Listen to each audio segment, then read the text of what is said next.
Hello dear bankers, नमस्कार। आप सभी दोस्तों का स्वागत है हमारे CAIB officers on track classes में।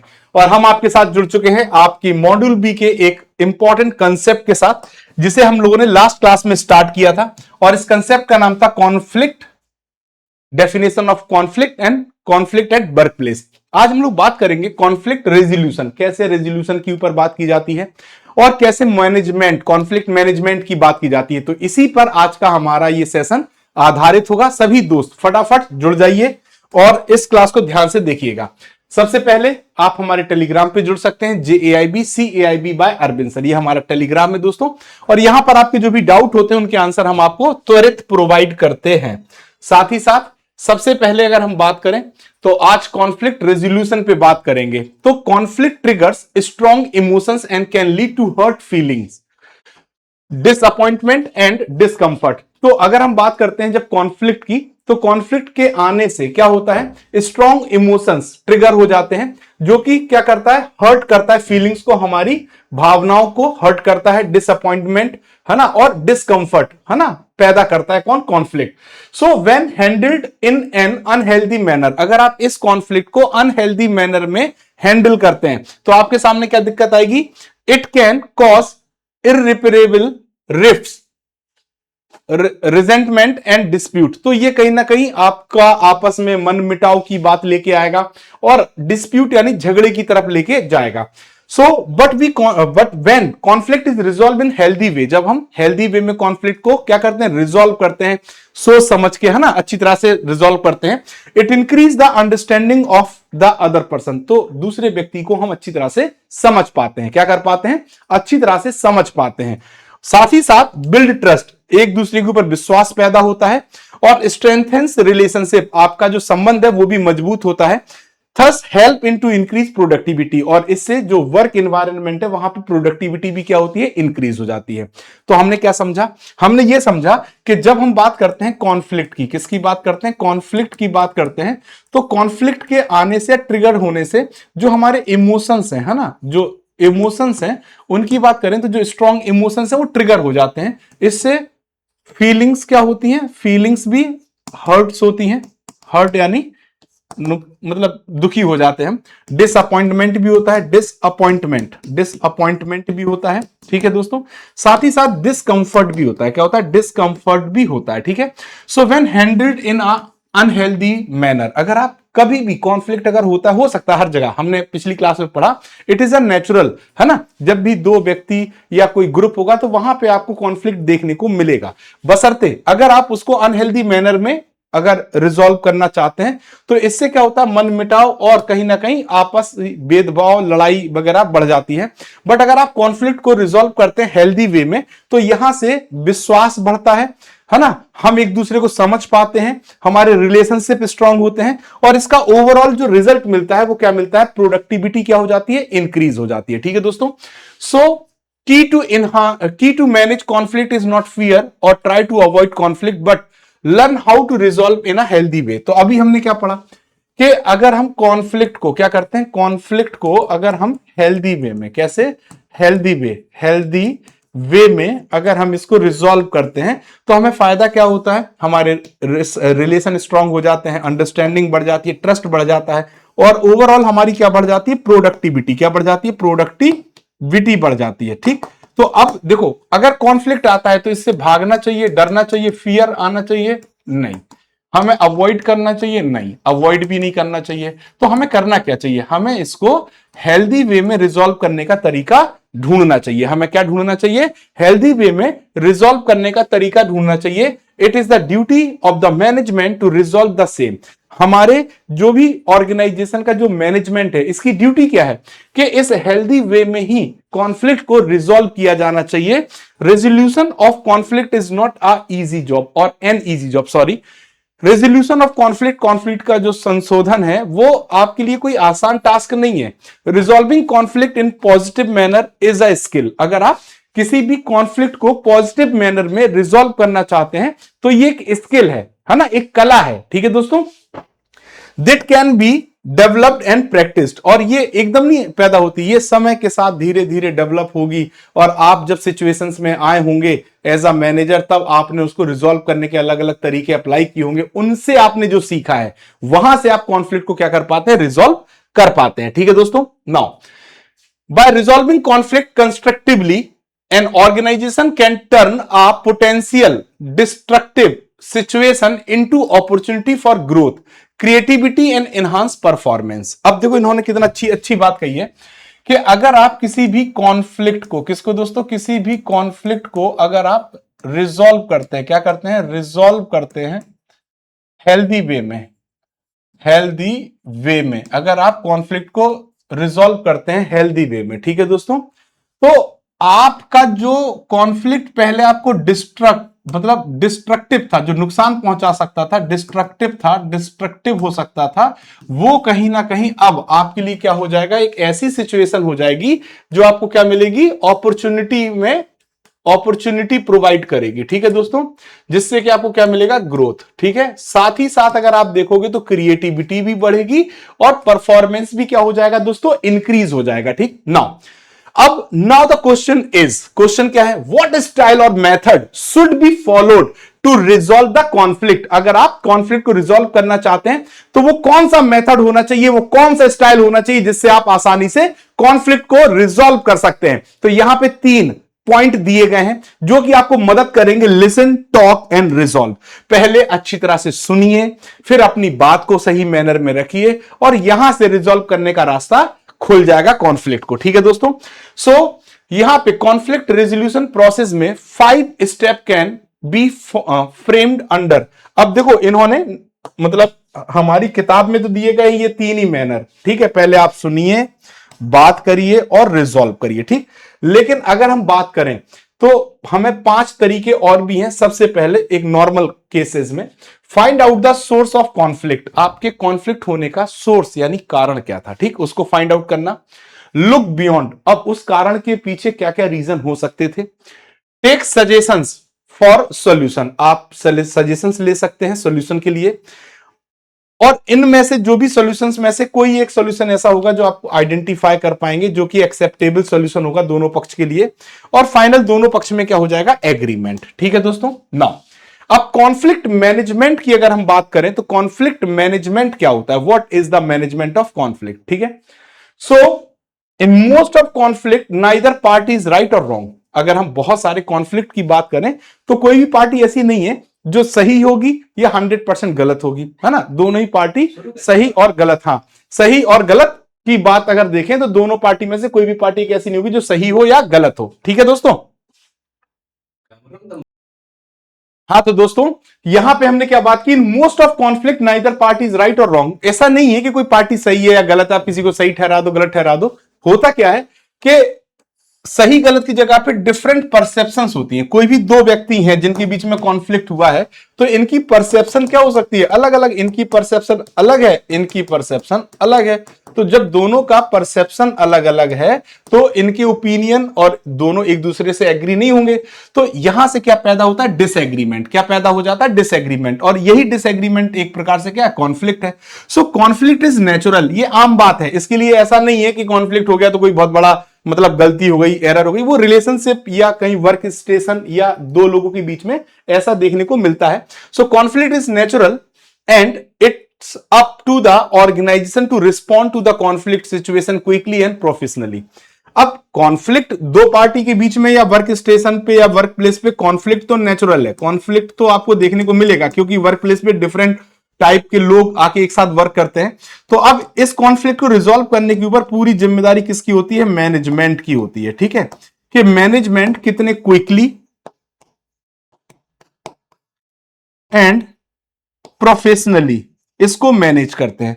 सो conflict can be very positive if one deals with it openly. अगर आपस में ओपनली खुले तौर पर अपनी अपनी बात रख के कॉन्फ्लिक्ट को डील किया जाए तो ये कॉन्फ्लिक्ट कहीं ना कहीं पॉजिटिवली आप कॉन्फ्लिक्ट को क्या कर सकते हैं, रिजॉल्व कर सकते हैं। ठीक है, सो थस ही और सी can strengthen the organisation by correcting problems. तो इससे आप क्या कर पाओगे, जो भी प्रॉब्लम्स को करेक्ट करके ऑर्गेनाइजेशन को और मजबूत करेंगे। So conflicting view give a chance to learn more about the people. जो कॉन्फ्लिक्ट जिस वजह से हो रहा, तो आप उसको समझ पाओगे ना कि उस व्यक्ति ने विरोध क्यों किया, तो उसको समझने में आपको आसानी होगी। Explore view of others and develop productive relationship. So managing conflict is an area of human skill. अगर आप कॉन्फ्लिक्ट मैनेजमेंट की बात करते हैं तो ये एरिया ऑफ ह्यूमन स्किल का पार्ट है, that necessary because human being constitute and manage the organisation. अब किसी भी ऑर्गेनाइजेशन में कॉन्फ्लिक्ट, अगर हम कॉन्फ्लिक्ट मैनेजमेंट की बात करते हैं तो ये क्या है, ये ह्यूमन स्किल का पार्ट है, ह्यूमन स्किल का क्या है, पार्ट है। ठीक है दोस्तों। अब ऐसा क्यों है दोस्तों, ऐसा इसलिए है कि जो ह्यूमन है इसी ने ऑर्गेनाइजेशन को क्रिएट किया है। क्या किया है, क्रिएट किया है, और यही ऑर्गेनाइजेशन को क्या करता है, मैनेज करता है। क्या करता है, manage. So it is a human skill, part of human skill. ठीक है दोस्तों, डन है। नाउ अगला पॉइंट, दिस में sometime require training in different skills. अब कॉन्फ्लिक्ट रेजोल्यूशन के लिए कभी कभी आपको ट्रेनिंग की जरूरत होती है अलग अलग स्किल में, जो कि आप अडॉप्ट करते हो अलग अलग सिचुएशन ऑफ लाइफ में। ठीक है, such training can helpful to minimising unnecessary issues and lead to conflict. तो कुछ ट्रेनिंग ऐसी होती हैं आपको मदद करती हैं कि अननेसेसरी इशू को कम करने में वो मदद करती हैं। अब जब अननेसेसरी इशू नहीं होंगे तो कॉन्फ्लिक्ट भी नहीं होगा। So conflict management is a fundamental requirement of an organisation. किसी भी ऑर्गेनाइजेशन की जो आधारभूत जरूरत है वो क्या है, conflict management. It is not only help to resolving the conflict but also enable them to take preventive measures to reduce conflict in the organisation. ये सिर्फ कॉन्फ्लिक्ट को क्या रिजॉल्व करने में मदद नहीं करती, ये उन मेजर्स को लेने में मदद करती है जो कॉन्फ्लिक्ट को रिड्यूस करने में ऑर्गेनाइजेशन में क्या करते हैं, मदद करते हैं। ठीक है दोस्तों। Now every organisation is required to establish a conflict management process. हर एक ऑर्गेनाइजेशन के पास क्या होना चाहिए, conflict management, conflict management process होना चाहिए। क्या होना चाहिए, प्रोसेस होना चाहिए। तो studies are going on for long time. बहुत समय से कॉन्फ्लिक्ट मैनेजमेंट के लिए स्टडीज चल रही हैं। Find suitable means and ways to manage conflict. कुछ रास्ते भी हमने ढूंढे जिससे कॉन्फ्लिक्ट को हम मैनेज कर पाए। Many style of conflict management behaviour have been developed. So in studies के आधार पे बहुत सारी स्टाइल या मेथड डेवलप किए गए हैं जिससे कॉन्फ्लिक्ट को मैनेज किया जाता है। अब यहां पर कॉन्फ्लिक्ट को मैनेज करने के लिए मैरी पार्कर फॉलेट ने कुछ कंसेप्ट बताए हैं। इन्होंने कहा है डोमिनेशन, है ना, किसी के ऊपर हावी हो जाना, कंप्रोमाइज, आपस में कंप्रोमाइज कर लेना, इंटीग्रेशन, एक साथ जुड़ जाना। तो इन्होंने डिस्क्राइब किया है ये 3 प्रकार से। अब इन 3 प्रकार से जो मैरी पार्कर फॉलेट ने डिस्क्राइब किया है, दिस स्टाइल इन्वॉल्व। अब इस तरीके से अगर आप रिजॉल्व करोगे तो यहां पे ओपननेस की जरूरत है, एक्सचेंजिंग इंफॉर्मेशन की जरूरत है, looking for alternative and examining difference to resolve the problem in manner, जो कि ऐसे मैनर में जो एक्सेप्टेबल हो बोथ। तो इन्होंने डोमिनेशन, कंप्रोमाइज और इंटीग्रेशन की बात की है। वहीं रॉबर्ट आर ब्लैक ने भी कुछ कंसेप्ट बताए हैं। इन्होंने कहा फोर्सिंग, जबरदस्ती करके, विड्रॉ, छोड़ देना, smoothing, compromising and problem solving. इन्होंने 5 प्रकार की स्टाइल बताई हैं, बट ये अभी उतने ज्यादा एप्लीकेबल नहीं है। ठीक है दोस्तों, डन है। नाउ अब हाउ टू मिनिमाइज कॉन्फ्लिक्ट। आप कैसे कॉन्फ्लिक्ट को मिनिमाइज करते हो। No manager should avoid a conflict hoping it will go away. कोई भी मैनेजर ऐसा नहीं कर सकता है वो कॉन्फ्लिक्ट को छोड़ दे और सोचे कि वो अपने आप खत्म हो जाएगा, ऐसा नहीं है। It would be better to ask participant to describe specific action they want to other party to take. तो मैनेजर को क्या कहना चाहिए, जिन पार्टीज के बीच में कॉन्फ्लिक्ट हुआ है उनसे ये कहना चाहिए कि आप बताइए आप अदर पार्टी से क्या चाहते हो, भाई वही बात बताओगे। It would be beneficial to have the third party, है ना, इन्वॉल्व। इससे क्या होगा, जो थर्ड पार्टी यानी मैनेजर इन्वॉल्व हुआ है वो समझ पाएगा चीजों को और रिजॉल्व करवा पाएगा। Finally it is advisable not to meet separately with the people in conflict. जिनके बीच में लड़ाई हुई है उनसे अलग अलग नहीं, सामने ही दोनों से मिलो। Manager should take following action to minimise conflict. Regular review of job description, जो भी जॉब डिस्क्रिप्शन है उनका रेगुलर रिव्यू होना चाहिए। With the pace of change the job description must also change, है ना, जैसे जैसे समय बदलेगा वैसे जॉब डिस्क्रिप्शन भी क्या होता रहता है, चेंज होता रहता है। तो जो जॉब डिस्क्रिप्शन को रिव्यू करने की बात है वो इसलिए होती है कि with the pace of change, जैसे समय बीत रहा, समय बदल रहा, जॉब डिस्क्रिप्शन भी चेंज होता है। So what this will be possible only when the job description are regularly review. ये तभी पॉसिबल हो पाएगा जब लगातार आप जो जॉब डिस्क्रिप्शन है उसको रिव्यू करते रहेंगे। ठीक है दोस्तों, डन है। तो ये थी आज की हमारी क्लास जहां पर हम लोगों ने बात की है। ठीक, सो इसमें कुछ चीजें और भी हैं जिनको हमें इन्वॉल्व करना चाहिए। पहला, स्टैब्लिश रैपर्ट माने तालमेल, relationship with all your subordinate, अपने सबऑर्डिनेट के साथ आपको रिलेशनशिप स्ट्रॉन्ग करना है। फॉर स्टैब्लिशिंग रैपर्ट, जब आप एक अच्छा तालमेल बिठाते हैं, है ना, meet them at regular intervals, और आप अपने सबऑर्डिनेट से रेगुलर इंटरवल पे मीट करते हैं, them about their achievement, problem and challenges. तो यहां पे आप उनसे बता पाएंगे कि आपने क्या अचीवमेंट किया, क्या प्रॉब्लम की और क्या चेंजेस हुए। ठीक है दोस्तों, डन है, क्लियर है, यस और नो? तो फिर से एक बार देख लीजिए, जब आप स्टेब्लिश करते हैं एक अच्छा तालमेल और बिल्ड करते हैं रिलेशनशिप अपने सबऑर्डिनेट्स के साथ, तो इससे होता क्या है कि जब भी आप तालमेल स्टेब्लिश करेंगे, अपने सबऑर्डिनेट से रेगुलर बेसिस पे मीट करेंगे, मिलते रहेंगे, तो आप उनसे क्या कह पाएंगे? उनसे बता पाएंगे कि हमारे अचीवमेंट्स क्या है, प्रॉब्लम क्या है और चैलेंजेस क्या है।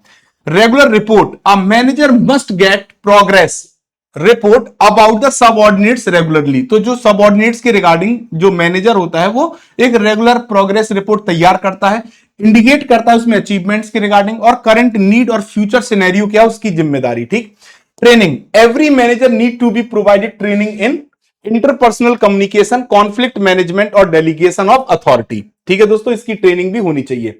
Mutual development of the procedure for the routine task and procedure should be developed keeping in mind the input receive from employees। तो एम्प्लॉय से जो भी मैनेजर को क्या मिलते हैं, इनपुट्स मिलते हैं, है ना, तो वहां पे क्या होता है कि आपको उन सभी इनपुट्स को अपने दिमाग में रखने चाहिए। ठीक है, so mutual development of procedures, जो भी प्रोसीजर्स होंगे रूटीन टास्क के, दोनों को मिलके वो प्रोसीजर्स तैयार करने चाहिए। Procedure should be develop keeping in mind, अब प्रोसीजर जब भी आप डेवलप कर रहे हैं तो आपको उन इनपुट्स को ध्यान में रखना होगा जो एम्प्लॉइज ने प्रोवाइड किए हैं या एम्प्लॉइज से आपको मिले हैं। इफ पॉसिबल इनकरेज देम, अगर संभव हो तो अपनी टीम को आप इनकरेज करिए, शेयर करिए व्यूज इन राइटिंग, लिखित में उनको राइटिंग में व्यूज आप देंगे। Such written procedure should be distributed to all concern. ठीक है, if need be concern employ be trained in those procedure, है ना। तो यहां पे क्या होगा, अगर आप कंसर्न को देखते हैं तो एम्प्लॉय को ट्रेन कर सकते हैं उन प्रोसीजर्स के रिगार्डिंग।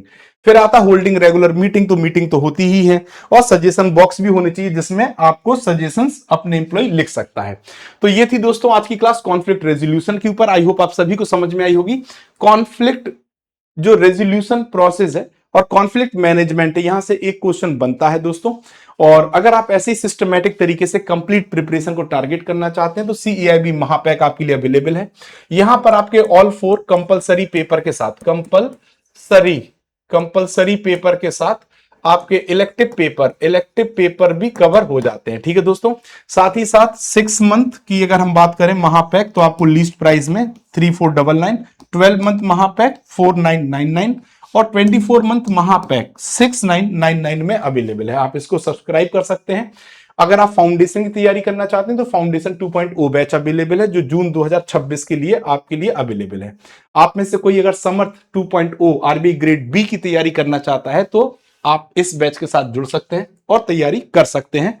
साथ ही साथ आपके लिए आज की क्लास में बस इतना ही था। आई होप आप सभी को क्लास समझ में आई होगी। अगर आपके कोई भी डाउट्स हैं तो आप हमारे टेलीग्राम पर जुड़कर अपने डाउट्स भी पूछ सकते हैं, है ना, और अगली क्लास में भी आप हमसे अपने डाउट लिख सकते हैं।